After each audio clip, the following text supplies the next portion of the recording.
₹88,000 की इनकी पेनल्टी लग गई जस्ट फॉर 19 डेज डिले।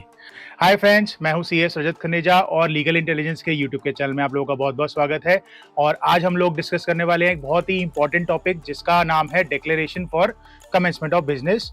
ये जो डिक्लेरेशन है ये कोई भी कंपनी है जो कि इंडिया में रजिस्टर हुई है अंडर कंपनीज एक्ट 2013 को फाइल करना होता है जिसकी शेयर कैपिटल हो। और ये जो फॉर्म है, ये जो डिक्लेरेशन है फॉर्म INC 20A में फाइल होती है with the ROC within 180 days from the date of incorporation.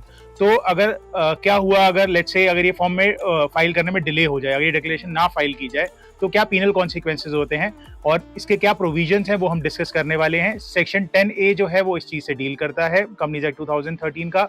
और एक रीसेंट ऑर्डर जो कि ROC ने पास किया है जिसमें कि कंपनी है जिसको कि पेनलाइज करा गया है due to delay in filing INC 20A form.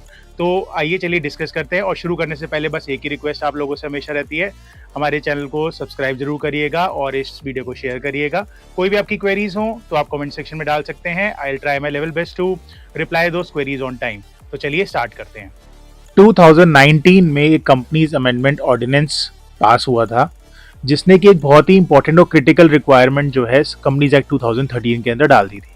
वो रिक्वायरमेंट क्या थी कि जो भी कंपनी जो इनकॉर्पोरेट हो रही है after the commencement of the ordinance and that company having a share capital also, वो जो कंपनी है it shall not commence any business और access any borrowing power unless कि वो एक डिक्लेरेशन फाइल करे।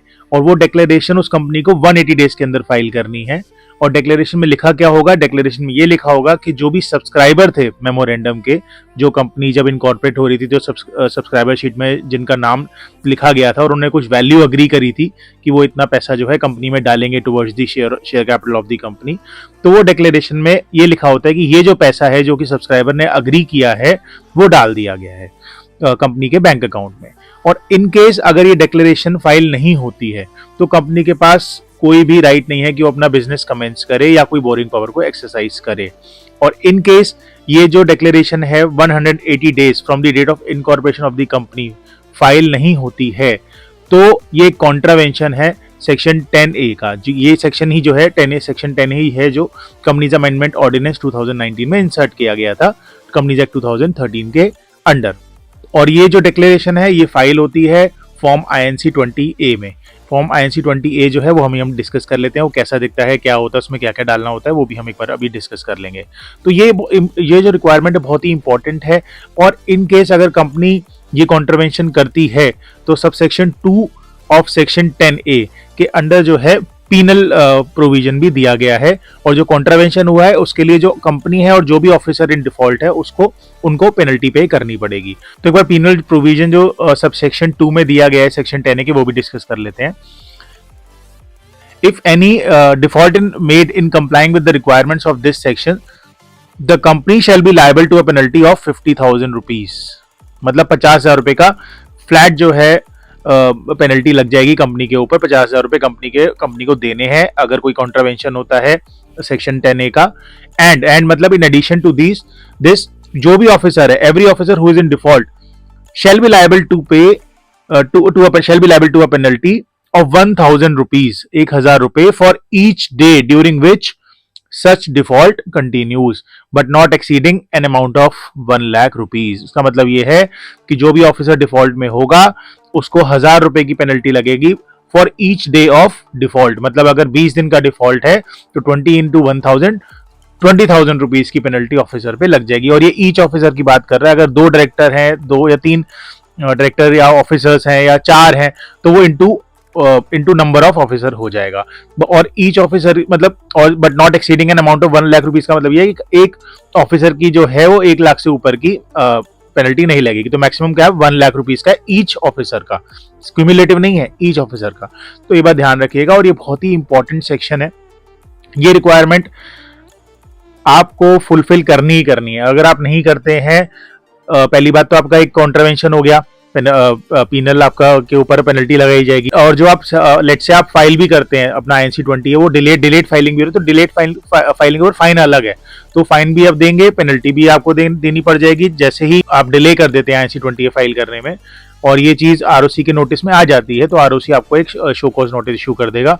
तो फिर आपको एडजुडिकेशन के लिए अप्लाई करना पड़ेगा और फिर उसके बाद जो है वो पेनल्टी आपके ऊपर लगा दी जाएगी। ऑब्वियसली आपके पास राइट है, पेनल्टी लगने के बाद भी आप अपील फाइल कर सकते हैं रीजनल डायरेक्टर के साथ, बट ऑब्वियसली ये जो पीनल एक्शन है it is a cost to a company. तो ये आप प्लीज़ ध्यान रखिएगा कि आप INC-20A within timelines file करें, within 180 days from the date of incorporation file कर दें। अगर कोई भी डिले होता है तो आपको पेनल्टी पे करनी पड़ेगी। ये जो है फॉर्म नंबर INC-20A है, declaration for commencement of business का। ये एक फॉर्म हमने अपनी कंपनी के लिए फाइल किया था। तो इसमें हमने बेसिक डिटेल सारी डालनी होती है, जैसे आप सिन डालेंगे तो नाम वगैरह सब ऑटो पॉपुलेट हो जाएगा। लॉन्गिट्यूड और लैटिट्यूड रजिस्टर्ड ऑफिस का आपको डालना है, या आप गूगल से डाल सकते हैं, गूगल से मैप में देख के आप डाल सकते हैं। ये बहुत इंपॉर्टेंट है, इसके बिना फॉर्म फाइल नहीं होगा।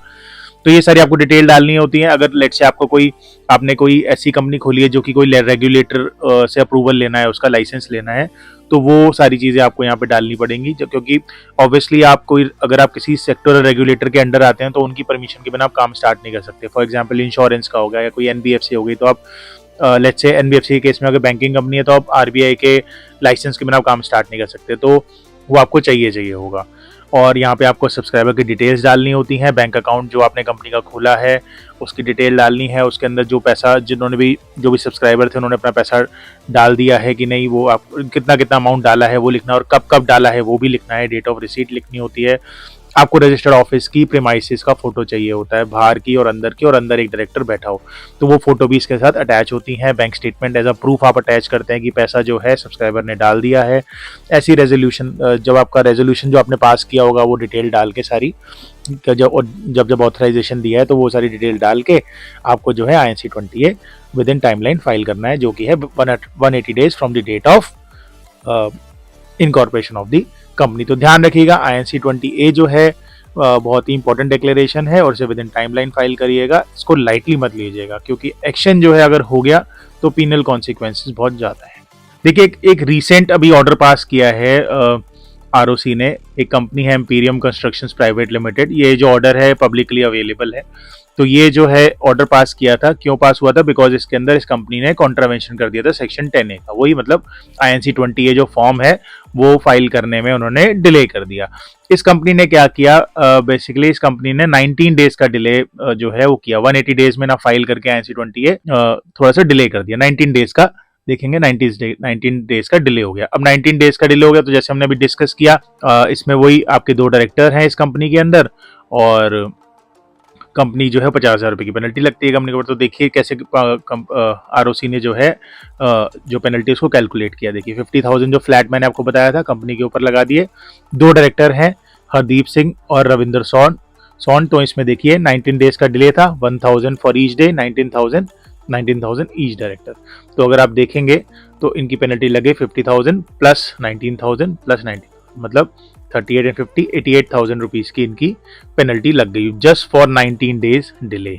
और अगर आप देखेंगे ये कंपनी बनी है 2021 में। ये जो कंपनी है ये 2021 की बनी हुई कंपनी है। इसको फाइल जो करना था वो अपना जो INC-20 वो फाइल करना था 15/5/2022 तक। इन्होंने जो फाइल किया है वो किया है 3/6/2022 को।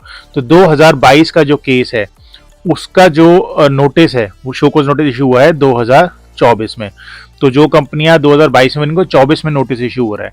तो अगर आपने लेट्स से INC-20A फाइल करने में डिले भी कर दिया, अगर आप सोच रहे हैं हमने फाइन तो पे कर ही दिया है, डिले हुआ है बट फाइन पे कर दिया है, तो कुछ एक्शन नहीं लिया जाएगा, तो आप गलत हैं।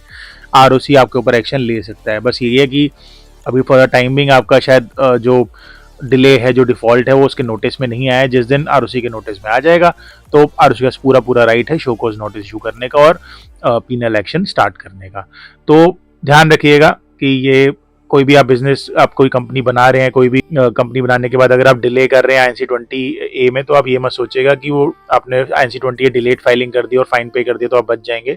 ROC की नज़र में जब भी ये जैसी केस आपके ROC की नज़र में जैसे ये केस आएगा तो ROC उसमें एक्शन ले सकता है। फिर वही एडजुडिकेशन प्रोसेस स्टार्ट हो जाएगा। GNL-1 में आपको एप्लीकेशन फाइल करनी है। तो मैं जो हम एडजुडिकेशन प्रोसेस है वो भी हम कभी सब्सिक्वेंटली डिस्कस करेंगे। बस अभी इस वीडियो में मैं यही बोलूँगा कि INC-20A की जो रिक्वायरमेंट है, सेक्शन 10A की जो रिक्वायरमेंट है, बहुत ही इंपॉर्टेंट रिक्वायरमेंट है। आप इसको विद इन टाइमलाइन फाइल करें। अगर आप नहीं करते हैं तो पीनल एक्शन ले लिया जाएगा। आप बचेंगे नहीं। डिलेड फाइलिंग का मतलब फाइन पे कर देगा, मतलब ये नहीं है कि आप पीनल एक्शन से बच जाएंगे, तो ध्यान रखिएगा। आई होप आपको INC 20A के रिगार्डिंग कुछ इनसाइट्स मिली हो, आपको हेल्पफुल लगी हो ये वीडियो, तो प्लीज़ इस वीडियो को लाइक ज़रूर करिएगा और हमारे चैनल को सब्सक्राइब करिएगा। आपका दिन शुभ हो। Thank you so much.